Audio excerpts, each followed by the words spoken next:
Motovlog, and what are we going to talk about? You all know what I'm going to talk about.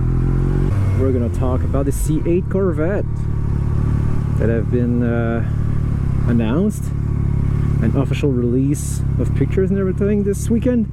Personally, hats off to GM. I think on the looks they did a good job, and the decision of being mid-engine is logical because, you know, they have to keep up with the modern times, and they did it in a good way.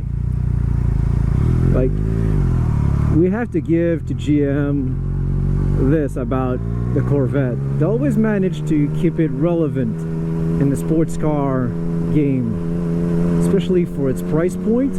It's a little bit high, but $60,000 I believe. But for $60,000, it's a great sports car to have. It's gonna do a lot for that money. Like, it's gonna be as fast as cars that cost twice and 3 times much. Like, I know a lot of people don't like the rear end. Personally, I don't think it looks so bad. Like, the lights for me are not a problem. Like, they look like the C7 Corvette taillight and a little bit like the Camaros. So I don't mind. I think it's alright.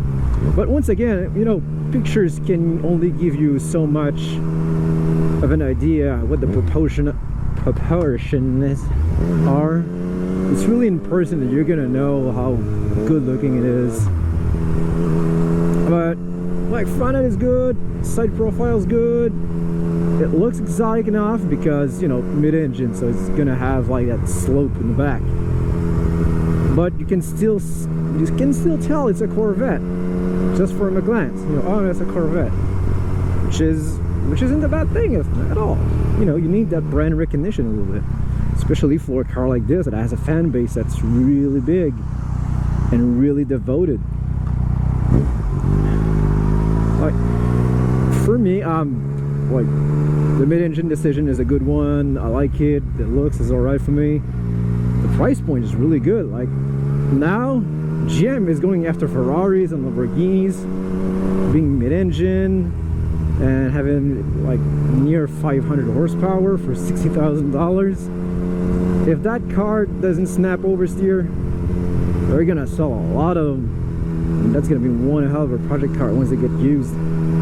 Like in 2-3 years, maybe 4 years, they're gonna be real affordable. You're gonna sell a whole lot of them at track days. And the 2020 Supra is like $60,000 as well, and you basically get, well, the BMW Z4. Get a BMW engine, a whole BMW interior, that's only makes supposedly 335 horses, even though I think Carthrottle dynoed one at 370 something at the wheels, so that's good. But think about it, for 60 grand you can get basically a rebadged Z4, or you can get a mid-engine, twin clutch, American made, that makes close to 500 horsepower. I don't know about the weight, but like, for the money, it looks like a way better deal than the Supra. I think GM just killed the Supra, man. They did. So, congratulations, GM. Another generation of the Corvette that seems to be a success. Okay, would you see them on the road? For me, my bad points of what they told us for now is it's automatic only. It's a twin clutch transmission, which itself is not a bad thing. It's good. It's modern technology for a modern car, you know, with modern layout. But I think the Corvette fan base loves a third pedal. They love a manual transmission, and I think they should have kept at least the option of one. Like, the standard base one comes with the automatic, you know, if you want to really go hard. You want to drive as fast as you can, but for those who like the experience and being in control, put the option of the 6-speed, not the 7-speed. That wasn't a good idea after all, at all. And of course, now this is boring with a truck in front of me. There we go. Oh, it's good. It's so hot. Yeah. And for me, the biggest, like, not disappointment, but part I really don't like, that interior is not to my taste. Like, that steering wheel, whew, man, that is square. I mean, I don't mind a flat bottom steering wheel, you know, to be like sporty and all, but that thing is super square. I'm not a fan of it, not at all. Like, I get it, they tried to do like Lamborghini a little bit, you can see the resemblance. And the last gen